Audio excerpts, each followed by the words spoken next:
I had a question. Yes. If Allah created the world, then who created Allah subhanahu wa ta'ala? Okay, that's alright, that's alright. That's actually a very interesting question. But before I think we answer that question, we should first know who Allah subhanahu wa ta'ala truly is. Well, isn't Allah the one who created everything? And wasn't He here before everything else? That's right, Bilal. Allah is al-awwal, the first. That means there was nothing before Him. Allah subhanahu wa ta'ala is, was, and will always exist. So the question, who created Allah, doesn't make any sense, because the word Allah means the one who is uncreated. Sheikh, can you explain it a bit more? Okay, Muhammad, can you come to the front, please?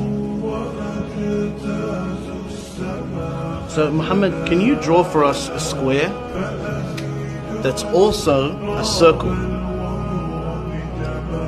That doesn't make any sense. It's either a square or a circle. That's exactly right.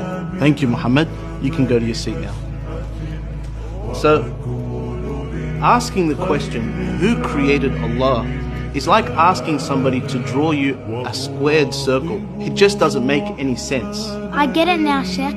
There's a problem with the question. That's exactly right. The question doesn't make any sense. But that's not all. If we say Allah subhanahu wa ta'ala was created, then we would have to ask, who created Him? And then we would say, well then who created Him? And that would go on and on and on forever. And the entire world would never have existed. Let me give you an example. Aisha, if you wanted to sleep over at your cousin's house, would you have to ask your parents for permission? I'd ask my mom. That's exactly right. Now, what if your mum had to ask your father for permission? And then your father had to ask his father for permission? And that goes on and on and on and on. Would you be able to go to your cousin's house? So what needs to happen for you to be able to sleep at your cousin's house? Well, that's easy. Someone would have to be able to make the decision without having to ask anyone else. That's exactly right.